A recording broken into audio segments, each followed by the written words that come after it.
வணக்கங்க. ஸ்ரீ கிருஷ்ணா ஜோதி நிலையத்திலிருந்து ஈரோடு ஜோதிடர் முனியாண்டி. நம்ம தினம் ஒரு ஜாதகம் அப்படிங்கிற கணக்குல ஜோதிட விளக்கங்களை பார்த்துட்டு இருக்கோம். இப்போதைக்கு புத்தாண்டு அன்னைக்கு பிறக்க போற குழந்தையின் ஜாதக பலன்களை பார்க்கலாம். அதாவது 1/1/2026 பிறக்கக்கூடிய குழந்தையின் ஜாதக பலன்களை நம்ம பார்க்கலாங்க. குழந்தை பிறக்கிறது வியாழக்கிழமைங்க. சரிங்களா? இந்த புது வருஷம் வியாழக்கிழமையான குருவோட சாரத்துல பிறக்கிறது ரொம்ப சிறப்புங்க. என்ன காரணம் அப்படின்னா, புது வருஷம் எல்லாத்துக்கும் நன்மையா அமையக்கூடியது குரு பகவானே கொடுக்குறாரு அப்படிங்கிறது எடுத்துக்கலாம். செல்வ செழிப்பையும் தனத்துக்கு சொந்தக்காரன் அவன் தான். குழந்தை பாக்கியத்துக்கு சொந்தக்காரன் அவன் தான். ரொம்ப நாளா குழந்தைகள் பாக்கியம் இல்லாம இருக்கிறவங்களுக்கு குழந்தை பாக்கியத்தையும், நிம்மதி வருமானம் இல்லாதவங்களுக்கு வருமானத்தையும் இந்த புது வருஷம் ஏற்படுத்தும் அப்படிங்கிறத சொல்லிக்கிட்டு ஜாதக பலன்களை பார்க்கலாங்க.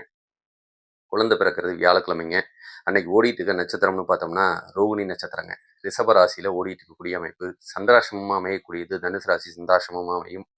நட்சத்திர நாம எழுத்துக்கள்னு பார்க்கும்போது ஓ, வா, வி, உ இந்த பெயர் நாமம்லாம் தாராளமா குழந்தைகளுக்கு நம்ம வைக்கலாங்க. திதின்னு பார்த்தோம்னா திரையோதசி திதியும், யோகம் பார்த்தீங்கன்னா சுபயோகமும், கரணம் பார்த்தீங்கன்னா கௌளவ கரணமும், உச்ச கிரகம் சந்திரன். புது வருஷம் ஆரம்பிக்கும் போதே சந்திரன் உச்சமாகி மனமான எல்லாத்துக்கும் ஒரு சந்தோஷத்தையும் திருப்தியையும் கொடுக்கக்கூடிய அமைப்பில் இருக்கிறாங்க. அது ரொம்ப நல்ல காலமாகவும் இருக்கும். நீச்சம் பார்த்தீங்க அப்படி சொன்னோம்னா ஆட்சி நீச்சம் எந்த கிரகமும் இல்லை. பரிவர்த்தனைன்னு பார்க்கும்போது புதனும் குருவும் பரிவர்த்தனையை தன் வீட்டுக்கு ஆட்சிக்கு வராங்க. அதுவும் பலன் சேர்க்குது. பஞ்சபட்சின்னு எடுக்கும்போது வள்ளூர் தான் பஞ்சபட்சியாக இருக்கக்கூடிய அமைப்பு. குபேர புள்ளின்னு பார்த்தோம்னா சித்திர நட்சத்திரம் 2 கன்னிராசிலையும், அதிர்ஷ்ட புள்ளின்னு பார்த்தோம்னா சித்திர நட்சத்திரம் 4ஆம் பாதம் துலாம் ராசிலையும், துரதிர்ஷ்ட புள்ளி பார்த்தீங்கன்னா உத்திரட்டாதி நட்சத்திரம் மீன ராசிலையும் அமையக்கூடிய அமைப்பு நல்லா இருக்குது. பிறக்கும்போது குழந்தைங்க பார்த்தீங்க அப்படின்னு சொன்னோம்னா ரோகிணி நட்சத்திரத்தில் பிறக்கிறதுனால தசைன்னு பார்த்தோம்னா சந்திர தசை எடுத்தோடனையும் ஆரம்பிக்குங்க.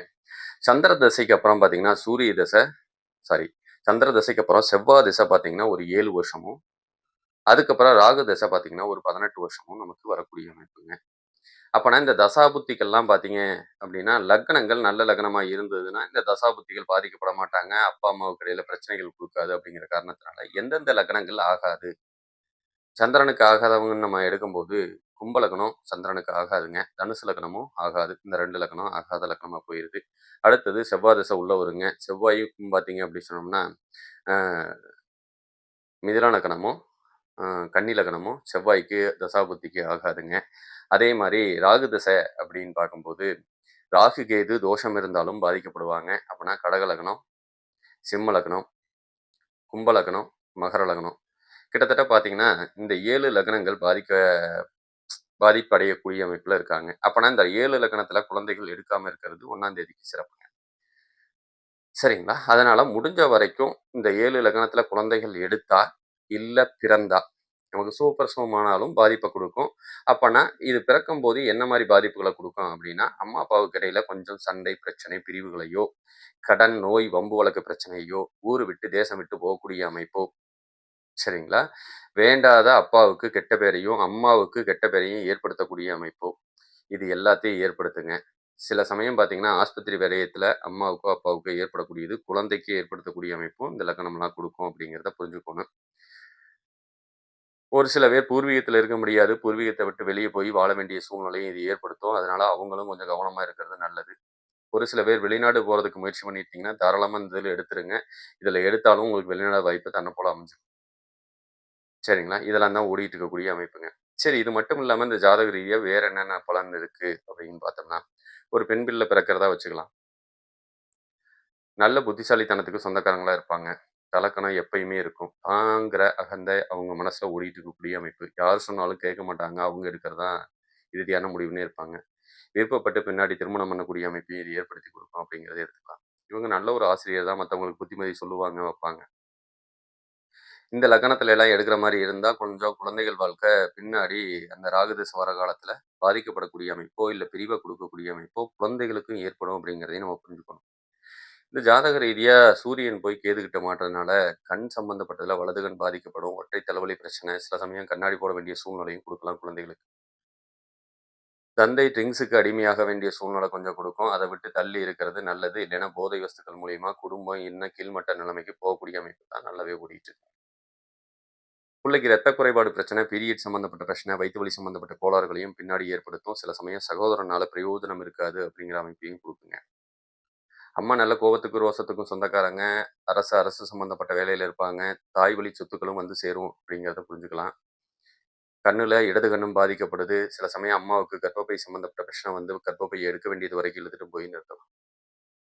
பிரம்மகத்தி தோஷம் இருக்கிறதுனால, தந்தை சில காலம் தெருவுக்கு வர வேண்டிய சூழ்நிலையும் கொஞ்சம் ஏற்படுத்தும். ரோகிணி நட்சத்திரத்தோட தன்மையும் அப்படித்தான். யாரோ ஒருத்தங்கள்ட்ட கையேந்த வேண்டிய சூழ்நிலைய தாய்க்கோ, தந்தைக்கோ இல்ல ஜாதகங்களுக்கோ ஏற்படுத்தக்கூடிய அமைப்பு உண்டு அப்படிங்கிறத சொல்லிக்கலாம். இதே ஒரு ஆண் பிள்ளை ஜாதகமா இருந்ததுன்னா, நல்ல திறமைசாலியா இருப்பான். கொஞ்சம் சோம்பேறித்தனமும் கூட சேர்ந்திருக்கும். செஞ்சா ஒட்டுக்கா செய்வான், இல்லன்னா திரும்பி பார்க்க மாட்டான் அப்படிங்கிற சூழ்நிலைக்கு போயிரும். படிப்புன்னு பார்க்கும்போது கம்ப்யூட்டர் சம்மந்தப்பட்டது, என்ஜினியரிங் சம்மந்தப்பட்டது, சில சமயம் கம்ப்யூட்டர் நல்ல லாபத்துல இருக்கு. வண்டி வாகனம் வச்சு தொழில் பண்ணாலும் இவங்களுக்கு நல்ல லாபத்துல இருக்கக்கூடிய அமைப்பு நல்லாவே இருக்கு.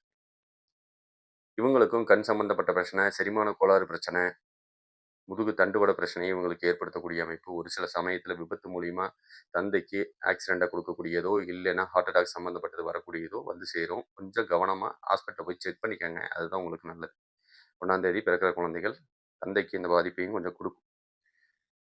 ட்ரிங்க்ஸுக்கு அடிமையாயிராதீங்க. அத விட்டு வெளிய வர முடியாது. இல்லைன்னா தந்தையோட சம்பாத்தியம் குழந்தைகளுக்கு பயன்படாது அப்படிங்கிற சூழ்நிலைக்கு இழுத்துட்டு போகும். கொஞ்சம் அதுவும் கவனமா இருக்கிறது நல்லது. நாளைக்கு இவன் திருமணத்துக்கு அப்புறம் மனைவி வந்ததுக்கப்புறம் யோகம் அதிகமா இருக்கும். நல்ல லைஃப் நல்ல வாழ்க்கையும் அமையக்கூடிய அமைப்பு நல்லா இருக்கு. சரிங்களா? கோச்சார பலன்கள் பத்தி அதையும் கொஞ்சம் பார்த்துரலாம். சுப பலன் எதுவும் இருக்கா அப்படின்னா, சித்திரை வரைக்கும் சித்திரை முடிஞ்சு வைகாசி வரைக்குமே பார்த்தீங்க அப்படின்னு சொன்னோம்னா, இடம் வாங்கக்கூடிய யோகம், வீடு கட்டக்கூடிய யோகம். சில சமயம் பார்த்தீங்கன்னா, ஆஸ்பத்திரி விரயத்தையும் கொஞ்சம் குடுக்கும். வண்டி வாகனத்தில கொஞ்சம் கவனமா போங்க, வாங்க. சரிங்களா? வண்டி வாகனம் இருக்கக்கூடிய யோகமும், வண்டி வாகனத்துக்கு செலவு வைக்கக்கூடிய யோகமும் சேர்த்தே அமையும் அப்படின்னும் சொல்லிக்கலாம். மேலும் இந்த ஜாதக ரீதியா உங்களுக்கு வேறு தகவல் தேவைப்பட்டதுன்னா, ஸ்ரீ கிருஷ்ணா ஜோதி நிலையத்தை அணுகுங்க. கீழயே ஃபோன் நம்பர் குடுத்துருக்கோம். நம்ம ஜாதகம் பார்க்கறதுக்கு ரூ. 200 பொருத்தம் பார்க்கறதுக்கு ரூ. 50 பிரசன்னம் பார்க்கறது ஃப்ரீயாவும் பார்த்து குடுத்துட்டுருக்கோம். உங்களுக்கு தேவைப்பட்டதுன்னா அழையுங்கள். மிக்க நன்றி. வாழ்க வளமுடன். வணக்கம்.